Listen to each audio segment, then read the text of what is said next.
Hello विद्यार्थीगण, क्यों Sunday को class नहीं? ऐसा तो कुछ नहीं था। कहता है किस आंदोलन के प्रभाव में आकर बिहार के लोगों ने चौकीदारी कर देने से इनकार किया।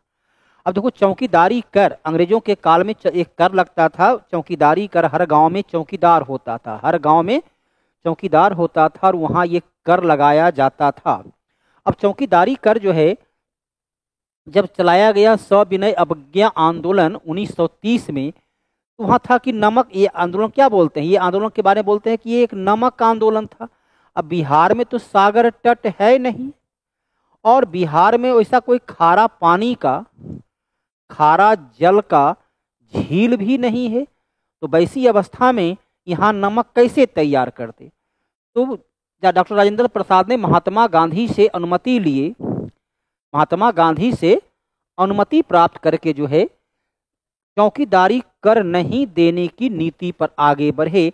ये घटना थी सविनय अवज्ञा आंदोलन 1930। महात्मा गांधी के नेतृत्व में ही भारत छोड़ो आंदोलन 1942 चला, असहयोग आंदोलन 1920 में हुआ। तो सब ये तीनों आंदोलन का नेतृत्व महात्मा गांधी के द्वारा ही किया गया। कितना बजे से डिस्कशन स्टार्ट होगा? डिस्कशन स्टार्ट हो चुका है। आपकी उपस्थिति आवश्यक है। थोड़ी सी विलंब हुई, उसके लिए हमें खेद है कि थोड़ी सी आज आपका विलंब हो गया। डॉक्टर भीमराव अंबेडकर के विषय में निम्नलिखित में क्या सत्य है? डॉक्टर भीमराव अंबेडकर का निधन 1956 में हुआ, सही है? डॉक्टर भीमराव अंबेडकर का निधन 1956 में हुआ, सही है। इन्होंने बहिष्कृत हितकारिणी सभा की स्थापना 1924 ईस्वी में बहिष्कृत हितकारिणी सभा की स्थापना किए, ये लाइन भी सही है। इन्होंने 1920 में मूक नायक अखबार का प्रकाशन किए, ये भी लाइन सही है, ये भी लाइन सही है। भीमराव अम्बेडकर का जन्म जो है 14 अप्रैल 1891 को हुआ था। 14 अप्रैल 1891 को हुआ और इनकी मृत्यु 6 दिसंबर 1956 को हुई। इनकी मृत्यु 6 दिसंबर 1956 को हुई। अर्थात यहाँ एक से अधिक या उपयुक्त में से एक से अधिक या उपयुक्त में कोई यहाँ देना पड़ेगा, एक से अधिक सही है ना? क्या सत्य है? तो तीनों का तीनों सत्य है।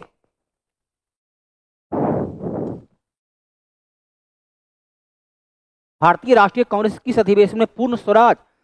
कानपुर अधिवेशन 1925 में अध्यक्ष चुनी गई थी। कौन? सरोजिनी नायडू। सरोजिनी नायडू अध्यक्ष चुनी गई कांग्रेस की। और सरोजिनी नायडू कांग्रेस की पहली भारतीय महिला, कांग्रेस की पहली भारतीय महिला अध्यक्ष रही। लाहौर अधिवेशन 1929, इसमें यही कांग्रेस ने यहाँ पर पूर्ण स्वराज की मांग की, जिसकी अध्यक्षता किया गया था जवाहरलाल नेहरू के द्वारा इसकी अध्यक्षता किया गया। और इस अधिवेशन में मांग किया गया कि भारत को पूर्ण स्वराज दिया जाए और कहा गया प्रत्येक वर्ष 26 जनवरी को स्वतंत्रता दिवस या स्वराज दिवस के रूप में मनाएंगे। और इसी के आधार पर 26 जनवरी 1930 को लाहौर में ही रावी नदी के तट पर जवाहरलाल नेहरू के द्वारा झंडा फहराया गया।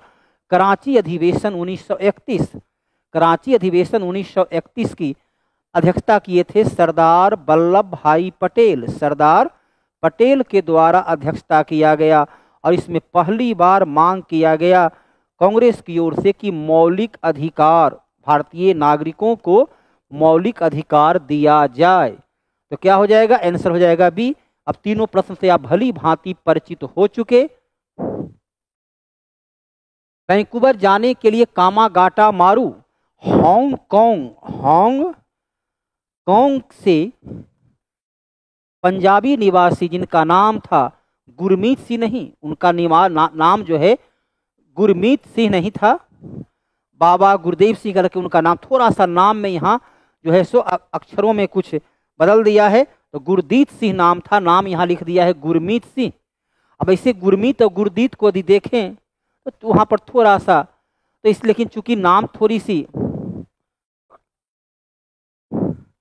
बाबा गुरदीत सिंह सिंधु, बाबा गुरदीत सिंह संधू के द्वारा जापान का एक कामागाटा मारू क्या है, तो कामागाटा मारू एक जहाज है। जहाज कहाँ का था, तो जहाज है जापान का जहाज है। तो हांगकांग से, जिसमें अधिकांशतः सिख थे, हांगकांग से 376 यात्री को लेकर रोजगार की तलाश में, मजदूरी की तलाश में, काम की तलाश में कनाडा के लिए प्रस्थान किए। लेकिन कनाडा की सरकार ने अंग्रेजों के दबाव में इन यात्रियों को वहां पर उतरने से रोक दिया। और जब ये बंगाल का बजबज बंदरगाह पर यात्री पहुंचे तो उग्र भीड़ जनता के बीच, पुलिस के बीच संघर्ष में 19 यात्री की मृत्यु हो गई थी, 19 यात्री हताहत हुए थे। यह घटना कामागाटा मारू के नाम से जाना जाता है। सर टेस्ट कहाँ कैसे मिलेगा प्लीज बताइए। बाबू ज्योति सिंह जी, टेस्ट के लिए तो प्लेटफॉर्म कोचिंग आना होगा, या ऑनलाइन भी टेस्ट आप दे सकते हैं।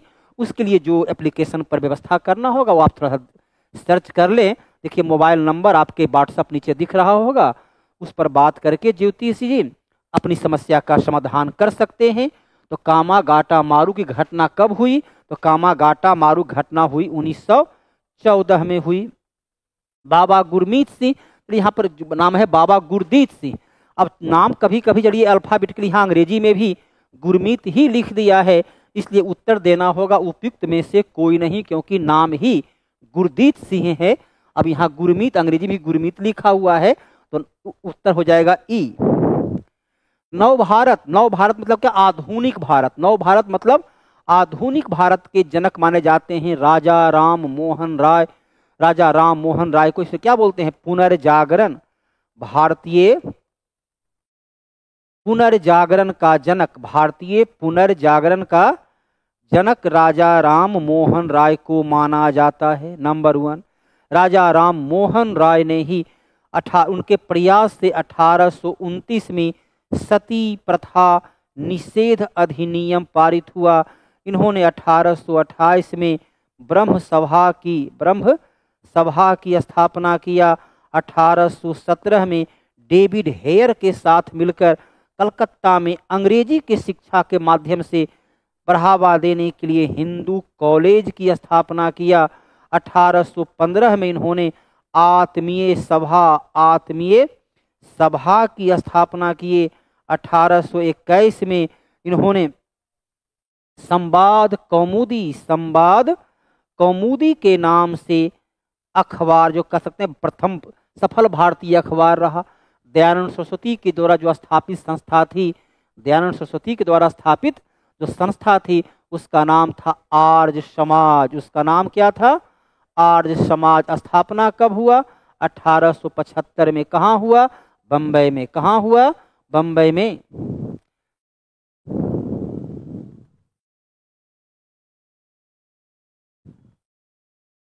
चलिए ज्योति सिंह, बहुत अच्छी बात है, डीपली नॉलेज रखते हैं, बहुत ही बेहतर है। खुशी हुई जानकर, इस नॉलेज के लिए बहुत बहुत बधाई हो। Dadabhai Nehru ji, grand old man of India, इन्होंने ही पहली बार 1906 में स्वराज की मांग किए। दादा भाई नेहरू जी 1891-93 में ये पहली बार इंग्लैंड के लिए संसद में चुने गए, प्रथम इंग्लैंड के संसद सदस्य चुने गए प्रथम भारतीय थे दादा भाई नेहरू जी। इन्होंने रहनुमाई माजदा यासन सभा की स्थापना किए। 1885 में राजा राम मोहन राय, कहीं आप टाइपिंग में मिस्टेक तो नहीं कर रहे हैं ज्योति सिंह जी, राजा राम मोहन राय की मृत्यु 1833 में राजा राम मोहन राय की इंग्लैंड के ब्रिस्टल में उनका निधन हो जाता है। इन्हें राजा की उपाधि कौन दिए थे? तो राजा की उपाधि दिए थे मुगल बादशाह अकबर द्वितीय। भारत की स्वतंत्रता के समय ब्रिटेन के प्रधानमंत्री थे। भारत की ब्रिटेन कब आएगा बाबू, इसकी जानकारी तो मुझे नहीं है। क्लीमेंट एटली 1945 में क्लीमेंट एटली चुनाव जीते, जो कि लेबर पार्टी के मेंबर थे। और क्लीमेंट एटली ने की चुनावी घोषणा पत्र में लिखा हुआ था, यदि लेबर पार्टी को बहुमत मिली तो वह भारत को स्वतंत्र कर देगा। विंस्टन चर्चिल जो है 1940 से 45 तक, अर्थात जब द्वितीय विश्व युद्ध चल रहा था, तब वो इंग्लैंड के प्रधानमंत्री थे। विंस्टन चर्चिल, जो भारतीय स्वतंत्रता के प्रबल विरोधी थे, स्वतंत्रता के कतई पक्ष में नहीं थे। और 1937 से 1940 तक चेम्बरलेन इंग्लैंड के प्रधानमंत्री रहे। चलिए, तीनों के बारे में स्पष्ट रूप से हो गया। महात्मा गांधी एंड बिहार सम रेमिनेसेंस के लेखक हैं डॉक्टर राजेंद्र प्रसाद, जो संविधान सभा के अस्थाई अध्यक्ष रहे। अंतरिम सरकार में ये कृषि और खाद्यान्न मंत्री के पद पर कार्य किए। इसके अलावा जो है ये और किस पद पर काम करते हैं? ये देश में 1950 से लेकर 1962 तक लगातार देश के राष्ट्रपति के तौर पर काम किए। जयप्रकाश नारायण, भारत में इन्होंने जयप्रकाश नारायण ने दल विहीन लोकतंत्र की स्थापना का सुझाव दिए। 1974 में इनके द्वारा ही संपूर्ण क्रांति की शुरुआत की गई। कर्पूरी ठाकुर बिहार के जननायक के नाम से जाने जाते हैं, और इन्हें भारत रत्न पुरस्कार भी प्राप्त हो चुका है। पटना महिला महाविद्यालय, जिसे वर्तमान में वोमेन्स कॉलेज के नाम से जाना जाता है। राजेंद्र प्रसाद फॉरवर्ड ब्लॉक की स्थापना, ये कहाँ से आप ऐसी गलत नॉलेज रख लिए? फॉरवर्ड ब्लॉक की स्थापना 1839 में किनके द्वारा किया गया? सुभाष चंद्र बोस ने फॉरवर्ड ब्लॉक की स्थापना की। 1939 में फॉरवर्ड ब्लॉक 1939 में जब सुभाष चंद्र बोस कांग्रेस से इस्तीफा दिए, तब जो है राजेंद्र प्रसाद कांग्रेस के अध्यक्ष चुने गए थे। पटना महाविद्यालय से हम लोग अभी फिलहाल क्या बोलते हैं? वोमेन्स कॉलेज के नाम से पटना विश्वविद्यालय महिला का, इसे भारत का जो पहला महिला महाविद्यालय है वह है 1916 में डी के कर्वे के द्वारा 1916 में पुणे में, बाद में बम्बई में उसका मुख्यालय स्थापित किया गया। तो बम्बई में इन्होंने जो है पहला महिला विश्वविद्यालय की स्थापना डी के कर्वे के द्वारा गठन किया गया। ज्योति जी, यहाँ जो प्रश्न रहेगा उसी प्रश्न के, क्योंकि क्लास तो नहीं चल रही है, तो जो प्रश्न रहेगा उसी से संबंधित व्याख्या प्रस्तुत की जाएगी। यहाँ पर अदर व्याख्या तो करना संभव नहीं है, क्योंकि समय की मर्यादा होती है। 1940 में, और इसके पहले देखिए पटना का पहला जो है पटना कॉलेज की स्थापना 1863 ईस्वी में किया जा चुका था। तो कब हुआ है ना? हाल ही में उद्घाटित किए गए भारत के संसद भवन के वास्तुकार संसद भवन के वास्तुकार हैं बिमल पटेल। और पहला के थे लुटियंस। पहला के कौन थे? लुटियंस। पहला के वास्तुकार थे लुटियंस। और नया संसद भवन के वास्तुकार बिमल पटेल। ये संसद भवन 2023 ईस्वी में बनकर तैयार होता है। तो बिमल पटेल इसके वास्तुकार हुए। और पहला जो बनकर तैयार हुआ था 1912 से लेकर 1927 तक में बनकर तैयार हुआ। 1931 में उसका उद्घाटन किया गया, वो था लुटियंस के द्वारा तैयार किया गया। संसद भवन का जो पहला संसद भवन का प्रारूप था उसकी जो डिजाइन थी वो 64 योगिनी मंदिर, 64 योगिनी मंदिर के तर्ज पर उसे तैयार किया गया था।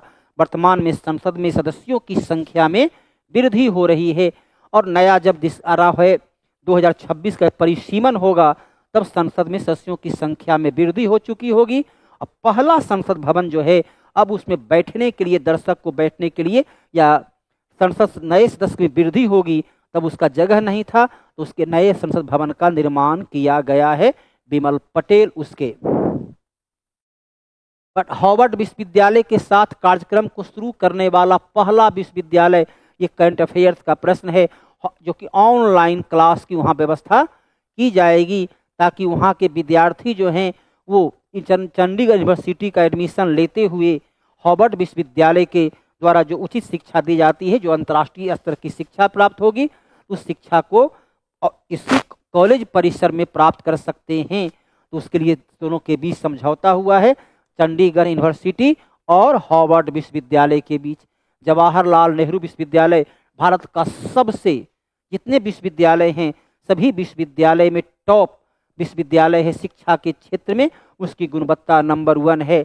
ये है जवाहरलाल नेहरू विश्वविद्यालय, जो कि एक केंद्रीय विश्वविद्यालय है। गुजरात के बड़ोदरा में स्थित भारत का पहला राष्ट्रीय रेल परिवहन का नाम बदल कर दिया गया है गति शक्ति विश्वविद्यालय। ये गुजरात के बड़ोदरा में है।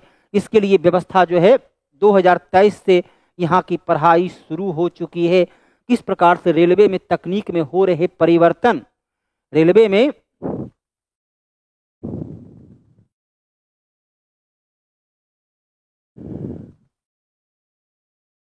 इसके जन्म दिवस पर उद्घाटन हुआ है संसद भवन का। संसद भवन का उद्घाटन कब किया गया? संसद भवन जो नई संसद भवन बनकर तैयार हुआ वो है 28 मई को। वहाँ किसी ऐसे महत्वपूर्ण का नेता का है नहीं, तो 28 मई को उसका उद्घाटन किया गया था। विद्यार्थीगण SST GS मात्र 999 रुपया में आप जो है यहाँ पर पढ़ सकते हैं। सुयोग शिक्षक के माध्यम से 6 to 8 नया बैच की शुरुआत हो चुकी है और इस बैच की भी तारीख तो यहाँ दिया हुआ नहीं है। तो 40 के लिए बेहतर, सरल और तकनीकी माध्यम से शिक्षा प्राप्त कर सकते हैं। हर एक विषय का सुयोग शिक्षक आपको व्यवस्थित रूप से उसके बारे में बतलाते हैं। प्रधानमंत्री नरेंद्र मोदी ने 14 फरवरी 2024 को किस मुस्लिम राष्ट्र में संयुक्त अरब अमीरात में पहला हिंदू मंदिर सत्यनारायण मंदिर का निर्माण, स्वामी नारायण मंदिर का निर्माण किया गया है? अर्थात भगवान विष्णु को समर्पित यह मंदिर है और इसके लिए जमीन सऊदी संयुक्त अरब अमीरात की सरकार के द्वारा निःशुल्क जमीन जो है दान में दी गई थी और उस दान में दी गई मंदिर जमीन पर वहाँ मंदिर का निर्माण किया गया है। तो संयुक्त अरब अमीरात से भारत का संबंध निरंतर जो है बेहतर से बेहतर संबंध होता जा रहा है और इस मंदिर टोटल 27 एकड़ जमीन, टोटल जो है 27 एकड़ जमीन यहाँ उपलब्ध कराया गया है, जिसमें मंदिर और उसकी पूरे पार्किंग की व्यवस्था की गई है। यहाँ करंट अफेयर्स का प्रश्न है, दुनिया का पहला AI आर्टिफिशियल इंटेलिजेंसी आज उसका लगातार बढ़ता जा रहा है। मनुष्य की जगह पर अब देखिए रोबोट ही, मनुष्य की जगह है रोबोट ही अब जो है होटल में काम कर रहे होते हैं। तो जहाँ विकसित देशों में जहाँ जनसंख्या कम है, जनसंख्या कम होने के कारण वहाँ टेक्नोलॉजी पर आधारित, लेकिन भारत जैसे देशों में जहाँ श्रम शक्ति बहुत ज़्यादा है वहाँ पर जो है ये तकनीक कहीं न कहीं हमारे श्रम शक्ति के लिए नुकसानदायक भी हो सकता है। लेकिन बदलते विश्व में यदि विश्व हवाई जहाज पर चल रहा है तो हम जो है बैलगाड़ी पर तो नहीं चल सकते हैं, उसके साथ मिलकर काम करना होगा। तो रोबोट के माध्यम से अब रोबोट जो है वह अपने से विवेकशील मनुष्य की तरह बात करने वाला भी रोबोट बनाया जा रहा है। देखिए सोफिया नामक रोबोट को सऊदी अरब ने अपनी नागरिकता भी प्रदान किया है। ये यूक्रेन में पहला राजनयिक विक्टोरिया शो का आयोजन किया गया। करंट अफेयर से जुड़ा हुआ प्रश्न है 2024 के, चाहे 2024 हो, 2025 हो, 2026 हो, जब भी विश्व आर्थिक मंच की बैठक होती है तो दावोस में ही होती है। विश्व आर्थिक मंच की जब भी बैठक होगी, 24 में हो, 25 में हो, 26 हो, 27 जब भी आएगा, वो 54वां हो या 55वां हो, इसकी बैठक जब भी होती है तो स्विट्जरलैंड के दावोस में ही इसकी बैठक होती है। तो कोई फर्क नहीं पड़ता है कि 54 हो या 55 हो। इसलिए ध्यान रखना है कि विश्व आर्थिक मंच की बैठक और इसमें भारत की ओर से वित्त मंत्री उस बैठक में शामिल होते हैं और प्रत्येक वर्ष इसकी बैठक होती है। रिजर्व बैंक ने किस ऑनलाइन बैंक ऑफ बड़ौदा को उसमें कुछ तकनीकी खामियां के चलते उसका ऑनलाइन बैंकिंग सुविधा वर्ल्ड ऐप बंद कर दिया गया, लेकिन पुनः उसे चालू कर दिया गया है। अब उसमें वो तमाम प्रकार की सुविधा जो पहले प्राप्त थी वो प्राप्त की जा सकती है। सार्वजनिक क्षेत्र में SBI PNB के बाद ये तीसरा सबसे बड़ा बैंक है। ICICI ये विदेशी बैंक है जिसकी स्थापना बैंक के रूप में 1994 में हुई, लेकिन ICICI संस्था के रूप में इसकी स्थापना 1955 में की गई थी। HDFC भी ये निजी क्षेत्र का, भारत का वर्तमान समय में स्वदेशी क्षेत्र में निजी क्षेत्र का ये सबसे बड़ा बैंक है। ये विदेशी बैंक है और ये बैंक ऑफ बड़ौदा सार्वजनिक क्षेत्र का तीसरा सबसे बड़ा बैंक है। मार्स रोवर अमेरिका के क्षेत्र में अक्षता कृष्णमूर्ति मार्स रोवर संचालित पहली भारतीय महिला बन गई है। अर्थात मंगल ग्रह से जो जुड़ा हुआ जो भी यान छोड़ा जाएगा उसकी तमाम तकनीकी पहलू को ये अच्छी तरह से उसका निगरानी नियंत्रण रखने का काम भारतीय मूल के, तो भारत के लोग विदेश में भी जाकर के अपनी नॉलेज की, अपनी योग्यता की, अपनी ज्ञान का जो है परीक्षण लगातार बेहतर सबूत दे रहे हैं।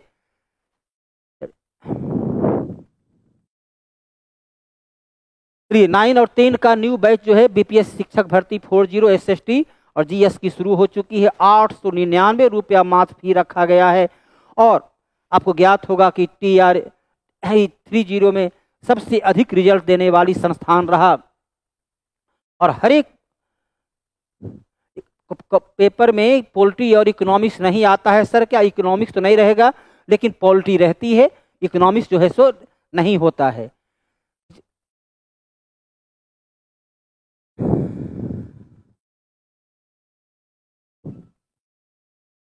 लू किस ऋतु की विशेषता है? देखते हैं क्या पढ़ते हैं। गर्मी में लू चल रहा है। लू जो है जब पछुआ हवा चलती है, पछुआ हवा की विशेषता होती है, पछुआ पवन की विशेषता होती है।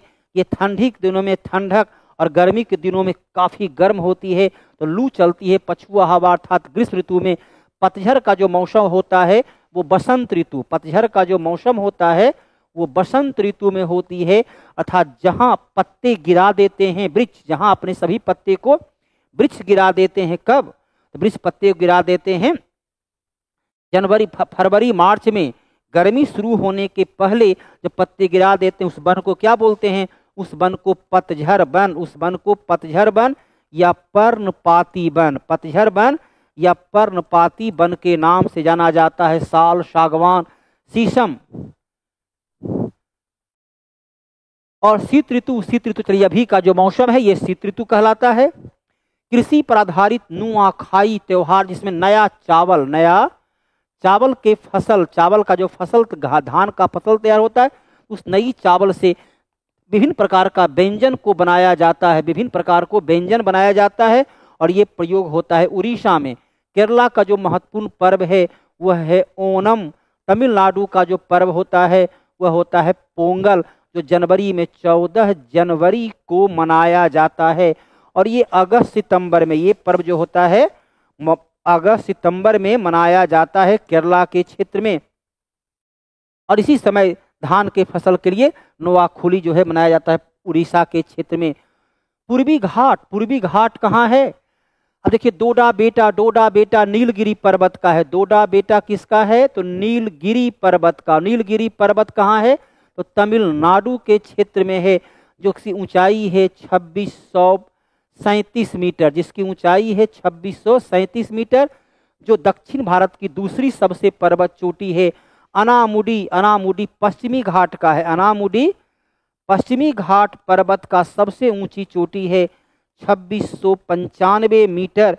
और ये दक्षिण भारत की सबसे ऊंची चोटी है महेंद्रगिरी। देखिए उड़ीसा में कहाँ है?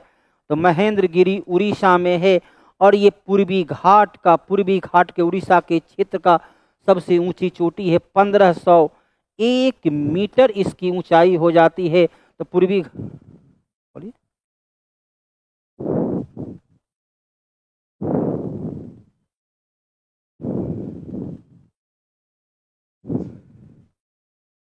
पॉलिटिकल साइंस 4 से 5।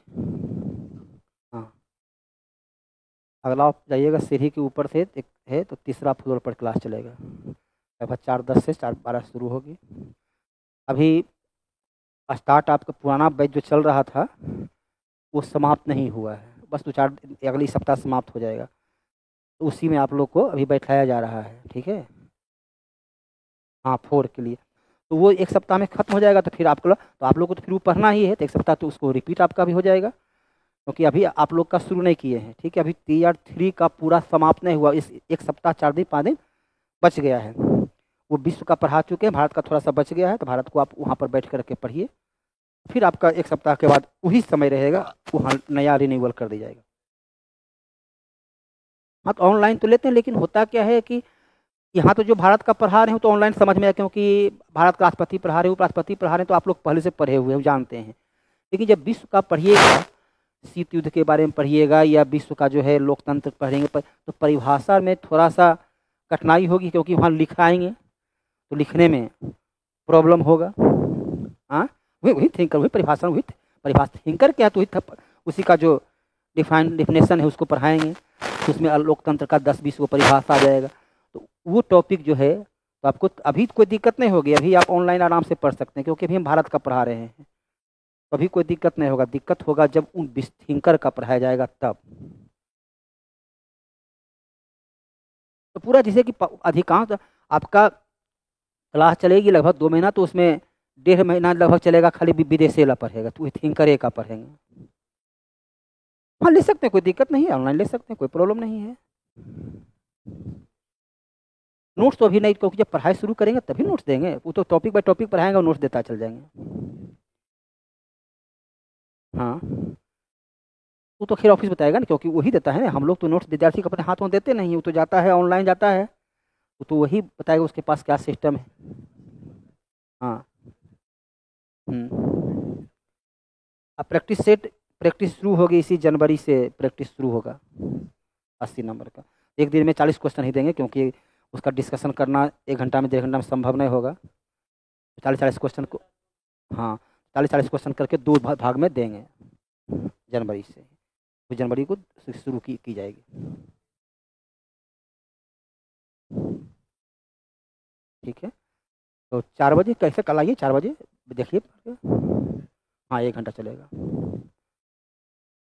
हाँ, 1-1 घंटा चल रहा है, लगातार कंटिन्यू चल रहा है। तो जब ऐसा समय पड़ता है, जब जल्दी एग्जाम देना है तो मैं जल्दी पढ़ेंगे, उतना हड़बड़ी क्या है। जब आराम से एग्जाम का भी समय वैकेंसी निकला है तो उसको जल्दी खत्म करके की करेंगे, तो लगातार पढ़ते रहेंगे, धीरे धीरे पढ़ते। देखिए, चुनाव जो है सो सरकार को चुनाव में भाग लेना है, चुनाव अक्टूबर में है, तो जाहिर सी बात उसके पहले आपको परीक्षा लेकर के अपॉइंटमेंट लेटर देवे करेगा, क्योंकि हाँ, नहीं पहले भी निकल सकता है, कोई दिक्कत नहीं, क्योंकि उसको अक्टूबर के पहले आपको अपॉइंटमेंट देना है ताकि चुनाव में उसका लाभ मिले, इसलिए बहुत ज़्यादा समय नहीं लगेगा। चलिए, अगला प्रश्न है, भरतपुर सेंचुरी किस राज्य में अवस्थित है? भरतपुर सेंचुरी जो है इसे बोलते हैं केवला देव पक्षी अभयारण्य, इसे केवला देव पक्षी अभयारण्य के नाम से भी जाना जाता है। ये कहाँ पड़ता है? तो ये पड़ता है राजस्थान में, और यहाँ विकल्प राजस्थान है नहीं, राजस्थान यहाँ विकल्प में है नहीं, तो उपयुक्त में से कोई नहीं। ये पक्षी अभयारण्य है, अभी देखिए वहाँ पर साइबेरिया से, रूस से यहाँ पर पक्षी बड़े पैमाने पर आया हुआ होगा। उड़ीसा का जो राष्ट्रीय उद्यान है उसका नाम है सिमलीपाल, उड़ीसा का जो नाम है वो है सिमलीपाल राष्ट्रीय उद्यान। कर्नाटक का राष्ट्रीय उद्यान उसका नाम है बांदीपुर राष्ट्रीय उद्यान। और पंजाब में वास्तव में कोई राष्ट्रीय उद्यान है ही नहीं, पंजाब में एक भी राष्ट्रीय उद्यान है ही नहीं। किस पहाड़ी पर चाय बागान नहीं है? चाय की बागान कहाँ है? देखिए, भारत के बारे में, भारत में पश्चिम बंगाल में चाय बागान होती है, असम के क्षेत्र में चाय बागान है, या पूर्वोत्तर भारत में चाय बागान है। दक्षिण भारत के क्षेत्र में नीलगिरी के क्षेत्र में चाय बागान है। केरला के क्षेत्र में पश्चिमी घाट पर चाय बागान है। लेकिन चाय बागान के लिए क्या होती है? जहाँ गर्मी बेहतर हो, चाय बागान के लिए है जहाँ 27 से 35 डिग्री सेंटीग्रेड का तापमान हो, और जहाँ 150 से 200 सेंटीमीटर वर्षा हो, जहां ढाल की जमीन हो। अब देखो गिरनार, गिरनार कहाँ पड़ता है? गिरनार पड़ता है गुजरात के क्षेत्र में, जहां सबसे कम वर्षा वाले, राजस्थान गुजरात ये सब कम वर्षा वाला क्षेत्र है। तो गिरनार की पहाड़ी, गिरनार के क्षेत्र में कोई चाय बागान नहीं है, क्योंकि वहाँ की न तो मिट्टी उपयुक्त है, न जलवायु उपयुक्त है, न वहाँ पर ज़्यादा वर्षा है। तो कन्नन देव ये केरल के क्षेत्र में है, पश्चिमी घाट के, नीलगिरी तमिलनाडु में, तो इन दोनों में चाय की खेती होती है। पेरियार नेशनल पार्क कहाँ है? पेरियार नेशनल पार्क केरला में है। तमिलनाडु वेदांता गल, वेदांता गल या मधुमथाई जो है कर्नाटक में ही बतलाए। कर्नाटक में बांदीपुर राष्ट्रीय उद्यान कर्नाटक के क्षेत्र में है। ब्रह्मयोनी हिल, यदि आप में से कोई भी पूर्वज का जब पितृपक्ष दान वगैरह करते हैं, तो गया में जो है ब्रह्मयोनी हिल पाया जाता है, जहां पर पितृपक्ष में लोग दान करते हैं। निम्नलिखित में से किसमें तांबा अयस्क का सबसे बड़ा भंडार है? भारत में सबसे ज्यादा तांबा जो है लगभग 46% एक ही जगह, वो है बालाघाट। बालाघाट का मलाज खंड में सबसे ज्यादा भारत के कुल तांबा का अकेले 46% मध्य प्रदेश के बलाज खंड में पाया जाता है। राजस्थान का खेतरी ये नंबर 2 है, और झारखंड तांबा के उत्पादन में नंबर 3 स्थान पर आता है। तनिक हमारा कमेंट देख लीजिए, ठीक है ज्योति सिंह जी, चलिए कहाँ से दीवानी हमारा कमेंट देख, क्या दिक्कत है भाई ज्योति सिंह जी? चलिए खाली गुरु जी तनिक कमेंट क्या है थोड़ा सा दिखाइए, कमेंट दिख नहीं रही है। तो इसी विद्यार्थी आ गए थे, उसमें कुछ समय लग गया, इसलिए चलिए यहाँ पर लगता है प्रश्न मेरा समाप्त हो जाता है। मैंने प्रयास किया कि हर प्रश्न को बड़े ही सिंपल तरीके से, हर क्वेश्चन के हर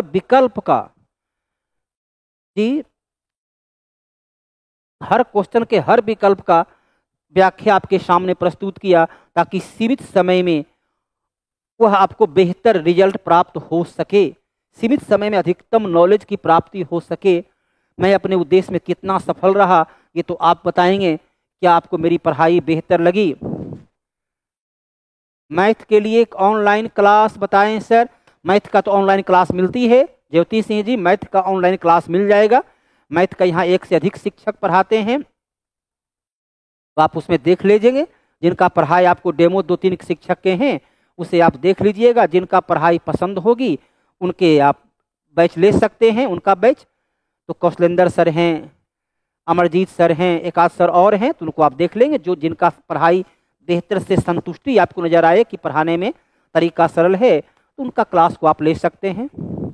कॉमन पेपर में पॉलिटी और इकोनॉमिक्स का नहीं आता है क्या प्लीज? इकोनॉमिक्स तो खैर नहीं आता है, इसमें कोई संदेह नहीं है, इकोनॉमिक्स नहीं आता है, और तुलनात्मक रूप से पॉलिटी भी कुछ कम है। इकोनॉमिक्स तो खैर एकदम नहीं है, और तुलनात्मक रूप से पॉलिटी भी कॉमन पेपर में लगभग नहीं के बराबर है। तो अब बात तो समझ में आ गई। चलिए आज की क्लास को यहीं पर विराम देते हैं। धन्यवाद। बच्चे देखिए बोला गया है 180 डिवाइड ये चीजें दिया गया है। इसमें सबसे पहले तो ये सिंपल है, इसमें से ये घट जाएगा। 37 में से अगर 20 जाएगा तो क्या होगा? 17 होगा। ये तो हो गया। अब ब्रैकेट के काम कीजिए। 2 पे पावर 3 8 होता है, 3 पे पावर 2 9 होता है, और 1 10 8 18। अब यहाँ बीच में डिवाइड है, तो 180 बटा में 18 करेंगे तो क्या हो जाएगा?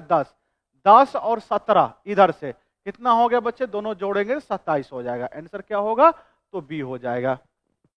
आइए बच्चे इस प्रश्न को देखेंगे। बोला कि वह छोटी सी छोटी पूर्णांक संख्या, पूर्ण वर्ग संख्या ज्ञात कीजिए जो 27 54 72 से विभाजित करने पे प्रत्येक से विभाज्य हो जाए। तो मेरे प्यारे मित्र 27 54 72 का सबसे पहले तो आपको एलसीएम लेना पड़ेगा, क्योंकि छोटी छोटी बोला है, इसकी एलसीएम 216 होगा। ये हमारा आंसर नहीं होगा क्योंकि ये पूर्ण वर्ग नहीं है मेरे प्यारे मित्र। ये होता है 6 गुना 6 गुना 6 216। ये पूर्ण वर्ग नहीं है क्योंकि 6 का जोड़ा है, ये 6 अपने मन से गुना करना होगा। या तो आंसर ये होता है या तो इसी का कोई मल्टीपल होता है। इसमें 6 से मल्टीप्लाई कर दोगे तो ये हमारा पूर्ण वर्ग हो जाएगा। 6 छक्का 36, 6 और 3 9 और 6 दूना 12, 1296 एक पूर्ण वर्ग संख्या है जो कि सभी से सभी कट जाएगा। आइए बच्चे, बोला गया मीना और सीना की वर्तमान आयु का अनुपात दिया गया 4:3। 6 वर्ष के बाद ये मीना है और ये सीना है, 26 वर्ष की हो जाएगा। 6 वर्ष की बाद ना होगा 26 वर्ष की, तो अभी कितने की है? तो 20 वर्ष की है। कौन? मीना। और क्वेश्चन के अनुसार 4 बोला, तो 4 बराबर 20, तो 1 बराबर 5। बोला सीना की वर्तमान आयु, तो सीना की वर्तमान में 3 बराबर में 15 हो जाएगा। कितना होगा बच्चे? 3 बराबर 15 हो जाएगा। आइए बढ़ते हैं। बोला गया ए की आय 35% और बी की आय की 40% आपस में बराबर है। परसेंट से परसेंट कट जाएगा, 5 से काटोगे 7, 5 से काटोगे तो ये 8 होगा। ए बी को इधर ले आइए तो ये 8 बट्टा में ये 7 हो जाएगा। ए की मान 8 हो जाएगा, बी की मान 7 हो जाएगा। ये इनकम की आय का अनुपात हो जाएगा, 8:7 हो जाएगा। आंसर बच्चे क्या होगा? तो ए हो जाएगा। बहुत बढ़िया बच्चे, सभी बच्चे का आंसर आ रहा है। बोला गया है वार्षिक साधारण ब्याज के निवेश पर एक निश्चित धनराशि 8 वर्षों में स्वयं का दुगना हो जाता है। 1 रुपया से 2 रुपया हो जाता है 8 वर्षों में। तो बोला गया है प्रतिशत ब्याज दर ज्ञात करें। तो 1 से 2 रुपया हुआ तो ब्याज कितना कम आया? सर जी 1 रुपया। तो रेट जो हमारा होता है ब्याज गुना 100 बट्टा मूलधन, मूलधन यही 1 रुपया गुना में समय। काटेंगे 4 से तो 2 ये 25, तो हो जाएगा 25 बट्टा 2 का मतलब होता है 12.5%। आंसर क्या हो जाएगा? सी। आंसर क्या हो जाएगा? सी। चलिए, बोला गया मोहन कमलेश से दुगना कुशल है। मोहन कमलेश से दुगना कुशल है। ये एक काम करता है तो ये 2 काम करता है। कुशल का मतलब क्षमता होता है एक दिन में किया गया काम। तो मोहन कमलेश से दुगना है, कमलेश 1 काम करता है तो मोहन 2 काम करता है। बोला साथ मिलकर कार्य को जो है 22 दिनों में पूरा किया। तो 1 दिनों में ये लोग दोनों मिलकर 3 काम करता है और 22 दिनों में पूरा काम किया। तो टोटल वर्क कितना होगा? 1 दिन में 3 के हिसाब से 22 दिनों तक 66 काम होगा। ठीक है, बोला गया अगर 66 काम मोहन को दे दोगे तो मोहन 1 दिन में 2 काम करता है, तो 66 काम करने में से 33 दिन लगेगा। कितना दिन लगेगा? 33 दिन लगेगा। लगा एक रेलगाड़ी 75 किलोमीटर पर घंटा की एक समान चाल से चल रही है और रेलगाड़ी 250 किलोमीटर की दूरी तय करने में समय के लिए समय बराबर में होता है दूरी बटा चाल। ये हो गया 25 तिया 75, तो 10 बटा 3 मतलब 3 तिया 9, 1 बटा 3 बचा। घंटा को मिनट में बनाने के लिए 60 से गुना, तो ये कितना हो जाएगा? 20 तिया 60, तो 3 घंटा 20 मिनट लगेगा। आंसर क्या होगा बच्चे? ए। बोला गया है किसी वस्तु का क्रय मूल्य अगर 70 रुपया है तो बताओ 70 रुपया का 10% के हानि पर बेचोगे तो वस्तु को बेचोगे कितना में? 90% में, क्योंकि 10% हानि कर दिए, परसेंट से 00 कट गया, 9 7 63 रुपये में बेचे। 10% हानि करोगे तो आपको यहाँ पे रिक्त स्थान को भर, थोड़ा मेरा तबियत खराब है इसलिए आवाज थोड़ा भारी लगेगा, कोई बात नहीं मैनेज करिएगा। ठीक है, देखिए कह रहा है कि आपका रिक्त स्थान को भरना है। इसमें से देखिए सबसे पहले बात कर रहा है इतना वोल्ट बराबर दिया, इतना ओम दिया है। अच्छा, अब ओम्स लॉ पढ़े, क्या कहता है आपका ओम्स लॉ? आप पढ़े ओम्स लॉ आपका लीनियर ग्राफ के बेस पे काम करता है। किस पे काम करता है आपका? लीनियर ग्राफ के बेस पर वर्क करता है। वर्क आपका करता है, एग्जाम में पूछा जाता है ओम्स लॉ कौन ग्राफ पर वर्क करता है? तो लीनियर। कौन पे काम करता है आपका? लीनियर पर काम करता है। किस पे काम करता है आपका डियर? लीनियर पर काम करता है। इस बात को आपको ध्यान रखना है। दूसरी बात समझिए, ओम्स लॉ क्या कहता है आपका कि V इक्वल टू में आई आर कहता है। मैं डायरेक्ट इक्वेशन लिख दिया V इक्वल टू आई, जहां V आपका क्या है? तो वोल्टेज है, आई क्या है? तो उस तार से बहने वाला आपका करंट है, करंट यानी कि आपका धारा है। और आर क्या है? तो उस तार के अंदर जो भी आपका रेजिस्टेंस जो अवेलेबल है सी है, यानी कि आपका प्रतिरोध है, यानी कि प्रति आपका अरोध है। उस तार का आपका क्या है डियर? तो प्रतिरोध है। इतना बात को आप समझ गए क्या? अगर इतना बात को आप समझ गए तो यहाँ पे ध्यान से देखिए। देखिए प्रतिरोध का आपका यूनिट क्या होता है? आपका ओम होता है। करंट क्या आपका आई होता है, ठीक है ना। और आपका वोल्टेज के लिए क्या होता है? बी होता है। तो यहाँ पे देखिए आपको 18 वोल्ट दिया है और ये आपका 3 दिया है। एक मतलब ये 18 हो जाएगा और ये अगर 3 है, एक मतलब ये कितना होगा? 6 एम्पियर होगा। ऑप्शन आपका ए विल बी करेक्ट हो जाएगा dear, option A will be आपका करेक्ट हो जाएगा, ऑप्शन ए विल बी आपका करेक्ट हो जाएगा। ठीक है, ये इक्वेशन आप याद रखेंगे अच्छे से, समझ गए बातों को। चलिए आगे बढ़े, आगे बढ़े। चलिए देखिए अब यहाँ वाट दिया है, वाट किसका यूनिट होता है? ये आपका पावर का होता है, पावर यानी कि आपका शक्ति का होता है। किसका यूनिट होता है? शक्ति का होता है। ठीक है ना, चलिए आगे बढ़ते आइए। देखिए दूसरा क्वेश्चन कह रहा है क्या आपका, करा व्यवस्थित आपका वस्तुओं की वे प्रवृत्ति जो आपका उसे स्थिर या समान गति से गतिमान रहने के लिए आपका यानी कि प्रवृत्त करता है, क्या कहलाता है? कह रहा है कि व्हाट इज आपका टेंडेंसी ऑफ आपका क्या यानी कि order of the body which make it आपका टेंड्स टू रिवेस्ट आपका स्टेशनरी और मूव विथ आपका सेम स्पीड। अगर हम आपको सिंपल भाषा में समझाएं तो समझिए क्या है।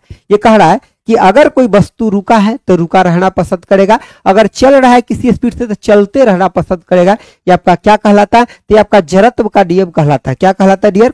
यानी कि लॉ ऑफ इनर्शिया, यानी कि जड़त्व का आपका नियम कहलाता है, नियम नियम कहलाता है। अब देखो इसमें जड़त्व का दो नियम होता है, एक होता है कि इनर्शिया ऑफ रेस्ट होता है और एक इनर्शिया ऑफ आपका क्या होता है? मोशन होता है। समझिए बातों को। जो इनर्शिया ऑफ रेस्ट होता है ना, वो जब कोई भी चीज रुका हुआ है उसके ऊपर काम करता है, और इनर्शिया ऑफ मोशन अगर कोई चीज चल रहा है उसके ऊपर काम करता है। यहाँ पे समझो बातों को। एक होता है क्या आपका तो इनर्शिया ऑफ आपका रेस्ट होता है, ठीक है ना, और एक आपका क्या होता है? तो इनर्शिया ऑफ आपका मोशन होता है। इनर्शिया ऑफ आपका क्या होता है? तो आपका मोशन होता है। जैसे कि मान लीजिए कोई पौधा है जो रुका हुआ, मतलब पौधा है कोई, मतलब पेड़ है, उसके ऊपर कोई फल लगा हुआ, और जब आप उसको हिलाए डाली को और फल गिरा, एक मतलब इनर्शिया ऑफ रेस्ट की वजह से गिरा, क्योंकि पहले से वो फल रेस्ट में था, और जब आप इसको हिलाए मोशन में लाए, वो मोशन में नहीं जाना चाह रहा था, वो मोशन का विरोध कर रहा था, इसलिए वो नीचे धड़ाकदा गिर गया। समझ गए बात? तो और एक बात का और ध्यान रखना है, जब आप किसी गाड़ी में बैठे रहते हैं और अचानक गाड़ी खुलता है तो आप पीछे की तरफ जो झुकते हैं, ये इनर्शिया ऑफ रेस्ट की वजह से आप कहां झुकते हैं? तो पीछे की तरफ झुकते हैं। कहां झुकते हैं? तो पीछे की ओर आप झुकते हैं। ठीक है ना। और देखिए, और इनर्शिया ऑफ मोशन की तरफ से आगे की ओर झुकते हैं। जैसे मान ली कि कोई बस चल रहा है और अचानक से ड्राइवर साहब ब्रेक मारा, आप तुरंत से आगे की ओर झुकते हैं। तो इस इनर्शिया ऑफ मोशन की वजह से क्या झुकते हैं? तो यानी कि आगे की ओर झुकते हैं। आगे की ओर आप क्या करते हैं? तो यानी कि झुकते हैं। समझ गए बात? तो कहां झुकते? आगे की ओर। यानी कि इसका आंसर क्या हो जाएगा? Option A will be correct. आगे क्या कह रहा है समझिए। कह रहा है क्या आपका कि आंख की वह संरचना जो प्रकाश की किरण को अपवर्तित करने और रेटिना पर केंद्रित करने का कार्य आपका करता है, उसे क्या कहा जाता है? समझिए बातों को। रेटिना पर कार्य करता है, उसको क्या कहा जाता है? समझिए चीजों को थोड़ा सा इधर समझिए। देखिए उसको क्या कहते हैं? कॉर्निया, यानी कि कॉर्निया कहते हैं, यानी कि जो हमारा, समझिए कॉर्निया कहते हैं, उसको क्या कहते हैं? कॉर्निया कहते हैं। और आंख का जो डोनेट किया जाता है जो पार्ट, वो कॉर्निया ही किया जाता है। ये कॉर्निया आंख का डोनेट करने वाला पार्ट होता है, यानी कि आंख का डोनेट करने वाला पार्ट होता है। डोनेट करने पूछा जाता है, डोनेट करने वाला आपका पार्ट होता है। पूछा जाता है ना कि आंख का कौन सा ऐसा पार्ट है जो डोनेट कर सकते हैं? तो कॉर्निया को ही हम डोनेट करते हैं। याद कैसे रखेंगे सर? देखो, सी से कॉर्निया होता है, डी से डोनेट होता है, ठीक है ना, तो याद रख लेंगे। अच्छा, आंख का जो प्रतिबिंब बनता है वो कहाँ बनता है? रेटिना पर बनता है। देखो, जो हम किसी भी चीज को देखते हैं तो प्रतिबिंब जो उसका बनता है अंदर में कहाँ बनता है? रेटिना पर। यानी कि प्रतिबिंब कहाँ बनता है? इमेज कहाँ बनता है? इमेज, यानी कि आपका प्रतिबिंब जो है आपका, ये कहां बनता है बताइए डियर? तो ये आपका रेटिना पर बनता है। कहां बनता है? रेटिना पर आपका ये प्रतिबिंब बनता है। अच्छा, जो प्रतिबिंब रेटिना पर बनता है वो कैसा बनता है? तो वास्तविक बनता है, उल्टा बनता है। समझ गए बातों को? कैसा बनता है आपका ये प्रतिबिंब? तो ये आपका वास्तविक बनता है। और दूसरी बात आपका कहां वास्तविक के साथ आपका यानी कि उल्टा बनता है। ध्यान रखिएगा। तो रेटिना पर जो प्रतिबिंब बनता है वास्तविक और आपका उल्टा बनता है। और जो आपका आंख होता है ना, ये कौन सा लेंस होता है आपका? तो ये आपका उत्तल लेंस होता है। समझ गए बातों को? कैसा लेंस होता है आपका? उत्तल लेंस होता है। मतलब इसका शेप जो होता है कुछ ऐसा होता है, उभरा हुआ होता है। ठीक है, चलिए आगे बढ़े। अरे मजा लीजिए क्लास का, साइंस मतलब सुजय सर, मजा लीजिए। आइए देखिए, कह रहा है कि जब आपका क्रिस्टल को गर्म किया जाता है तो क्रिस्टलीकरण में आपका जल का लोप हो जाता है। जल का लोप कहने का क्या मतलब कि जैसे कि मान लीजिए कि आप नमक का पानी का आप घोल बना लीजिए और गर्म करते जाइए करते जाइए करते जाइए, पानी उड़ते जाएगा, लास्ट में देखिए नमक का आपका नीचे में एकदम पूरा क्रिस्टल जैसे बुरादा सा जैसे बच जाएगा। समझ गए बातों को? तो यहाँ क्या होता है, जल का निर्जलीकरण होता है, यानी कि यहाँ से जल पूरा उड़ जाता है, यानी कि गर्म करने पर क्या होता है, जल खत्म हो जाता है, यानी कि गर्म करने पर आपका जल क्या हो जाता है, जल आपका खत्म हो जाता है माय डियर। और फिर उसमें क्रिस्टल जैसे चीजें आपका बच जाता है, नमक चीनी जैसे चीजें आपका क्या होता है कि बच जाता है नीचे में, ठीक है ना। तो इसको क्या कहते हैं, निर्जलीकरण कहते हैं। इस प्रोसेस को option A will be correct हो जाएगा। अब देखो यहाँ पे वाष्प कहाँ बनता है, जैसे कि मान लो कि पोखर का पानी है, ठीक है, और रौदा पड़ा, धीरे धीरे उसका वाष्पीकरण हो गया, उड़ गया, तो वहां पे वाष्पीकरण होता है। वाष्पीकरण के माध्यम से भी उन चीजों को प्राप्त किया जा सकता है, लेकिन यहाँ गर्म के सेंस में दिया तो निर्जलीकरण इसका आंसर होगा, यानी कि पानी का उड़ जाना निर्जलीकरण होता है, यानी कि डिहाइड्रेशन जिसको बोलते हैं।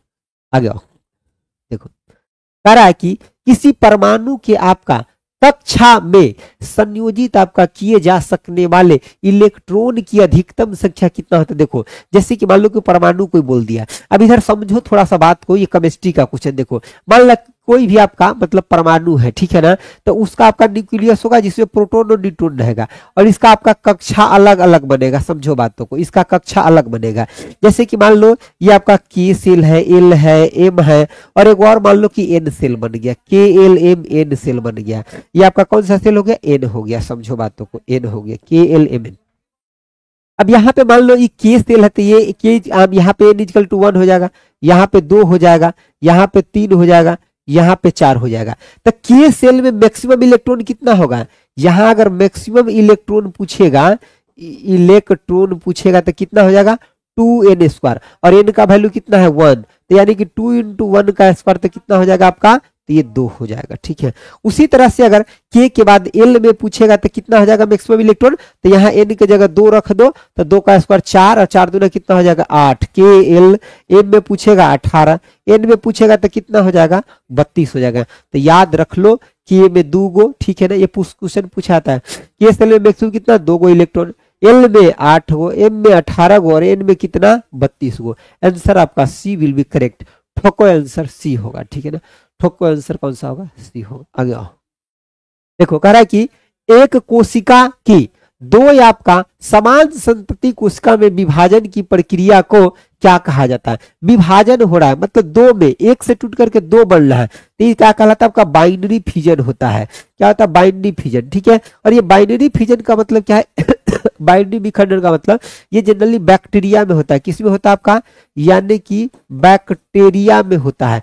और ये कौन सा बैक्टीरिया, जैसे कि आपका अमीबा हो गया, अमीबा हो गया, और आपका अमीबा बोल सकते हैं, अमीबा, अमीबा और पैरामीशियम बोल दीजिए एक के साथ, देखिए अमीबा बोल दीजिए, और आपका पैरामीशियम,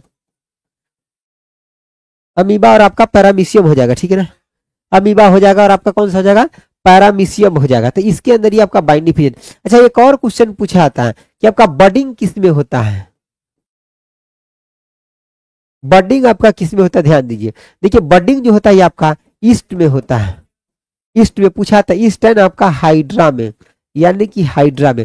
जैसे कि एक कली टूट करके और दूसरा बना लेता है, फिर वो टूट करके तीसरा बना लेते हैं, उसे टूट टूट करके जो बनता है वो आपका बडिंग कहलाता है, ठीक है। याद रख लीजिएगा, पूछा था एग्जाम में, बडिंग आपका किस में होता है, तो ईस्ट में होता है और हाइड्रा में होता है, ठीक है, याद रखिए। चलिए इसका आंसर क्या हो जाएगा आपका बाइंडिंग फिजन आपका अमीबा याद रखिए और पैरामीशियम याद रखिए, ठीक है। और भी कुछ यूनिसेलुलर बैक्टीरिया होता है, उसके अंदर भी ये चीजें होता है।